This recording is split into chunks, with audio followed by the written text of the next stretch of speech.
Vote ঘোষণার আগেই রক্তারক্তি উত্তর 24 পরগনার হারোয়ায় তৃণমূল আইএসএফ সংঘর্ষ, দুপক্ষের সংঘর্ষে জখম 5 জন, উভয় পক্ষের 5 জন জখম। মাথা ফাটল পঞ্চায়েত সদস্য সিরাজুল মোল্লার, কোদালের বাট দিয়ে মেরে মাথা ফাটানোর অভিযোগ। দুপক্ষের বিরুদ্ধে দলীয় কার্যালয় ভাঙচুরের অভিযোগ। বসিরহাটের হারোয়ায় উত্তেজনা, দুপক্ষের সংঘর্ষ, আইএসএফ তৃণমূল সংঘর্ষ। ভোট ঘোষণার আগেই রক্তারক্তি পরিস্থিতি হারোয়ায়। মাথা ফাটল পঞ্চায়েতের সদস্য সিরাজুল মোল্লার, কোদালের বাট দিয়ে মেরে মাথা ফাটানোর অভিযোগ। দুপক্ষের বিরুদ্ধে দলীয় কার্যালয় ভাঙচুরের অভিযোগ। উত্তপ্ত উত্তর 24 পরগনার হারোয়া। তৃণমূল আইএসএফ সংঘর্ষে উত্তপ্ত, 5 জন জখম এই ঘটনায়। দুপক্ষের সংঘর্ষে 5 জন জখম, মাথা ফেটেছে পঞ্চায়েত সদস্য সিরাজুল মোল্লার, কোদালের বাট দিয়ে মেরে মাথা ফাটানোর অভিযোগ।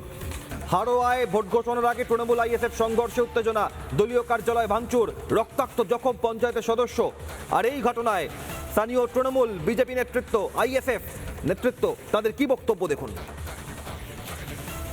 কেউ সকালে পার্টি অফিসে বসেছিল, এমতো অবস্থায় টিএমসির কিছু দুষ্কৃতী বাহিনী ওখানে এসছে। তারা দীর্ঘদিন ধরে আমাদের ছেলেদের হুমকি দিয়ে আসছে এবং আজকেও হুমকি দিয়েছে যে এই করব তাই করব।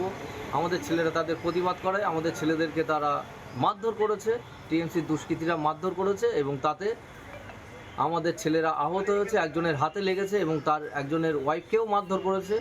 এবং ইন্ডিয়ান সেকুলার ফ্রন্টের যে কার্যালয় ছিল জাঙ্গালাটিতে, সেটাও ভাঙচুর করেছে। পুলিশ থাকাকালীন, পুলিশ থেকেই কিন্তু ওখানে পুলিশের সামনেই পার্টি অফিস ভাঙচুর করা হয়েছে। পুলিশ কিন্তু একদম দর্শকের ভূমিকা পালন করেছে। দেখলাম যে এটা মানে আইএসএফ আর টিএমসি আমাদের পার্টি অফিসে এসে ভাঙচুর করছে। আইএসএফের লোক বলছে সেই মানে অমুক গ্রাম থেকে অমুক বাইরের গ্রাম থেকে লোক এসছে, ওকে মার্ডার করে দিতে হবে, ধরো ওকে বলে। আমি ছাড় সবাই গাড়ি থেকে নেমেছি আর ওরা কোদালের বাড়ি দিয়ে আমার উপরে 5-7 জনা আমার উপরে মানে ব্যাপারক মেরে আমার মাথায় মেরে মাথা ফাটিয়ে দিয়েছে। কি দিয়ে মেরেছে? কোদালের বাড়ি দিয়ে মাথায় মেরেছে। কজন আহত হয়েছেন আপনাদের? আমরা আহত হয়েছি 3 জনা। এইবার লড়াইতে যেহেতু আইএসএফ এবং বিজেপি আছে, তৃণমূল হারোয়াতে লড়াইতে নেই। মারছে মুসলমান, মরছে মুসলমান, বারবারই এই জন্য বিরোধীদের ওপরে আক্রমণ করছে।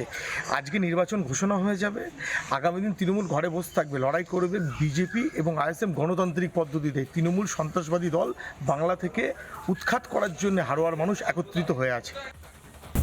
নানা ধরনের কন্টেন্ট দেখার জন্য লাইক করুন, শেয়ার করুন আমাদের ফেসবুক পেজ, সাবস্ক্রাইব করুন আমাদের ইউটিউব চ্যানেল। পাশাপাশি অন্যান্য ব্রেকিং নিউজের জন্য অবশ্যই চোখ রাখুন রিপাবলিক বাংলায়।